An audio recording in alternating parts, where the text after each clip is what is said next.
gitu. Baik, Pak Ikrar, saya ingin bertanya tadi mungkin Anda sudah sedikit menjawab, tapi bagaimana kemudian kita bisa memisahkan antara Hasto Kristianto yang mungkin mengetahui informasi baru tentang keberadaan Harun Masiku atau tahu dan terlibat tentang kasus korupsi Harun Masiku dengan Hasto Kristianto yang kemudian saat ini terlihat seperti sedang ditarget oleh penguasa karena terlalu banyak bicara soal dugaan kecurangan pemilu.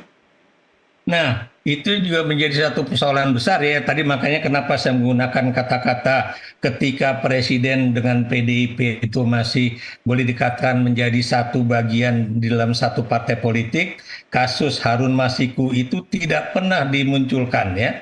Tapi kemudian ketika sekarang itu antara Jokowi dengan PDIP itu boleh dikatakan tidak lagi berada di dalam satu kapal yang sama, kemudian kasus ini dimunculkan. Dan ini kan sama persis atau mirip dengan kasus-kasus hukum yang kemudian akan diajukan oleh KPK atau Kejaksaan Agung terhadap beberapa politisi senior ya. Anda tahu mereka yang kemudian mengubah posisi menjadi pendukung Prabowo Gibran, akhirnya kasusnya tidak berlanjut, baik itu di KPK ataupun di Kejaksaan Agung. Nah, apakah kemudian persoalan Hasto Kristianto ini juga sama ya ketika persoalan bahwa Jokowi bukan lagi bagian dari PDIP dan Hasto banyak sekali mengkritik Jokowi dan juga kebijakan-kebijakan politiknya, makanya kemudian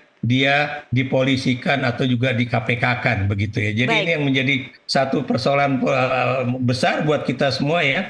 Karena kita maunya persoalan Harun Masiku itu selesai cepat tanpa kemudian mengaitkan dengan persoalan politik, tapi persoalan hukumnya itu selesai dengan benar-benar baik begitu. Baik.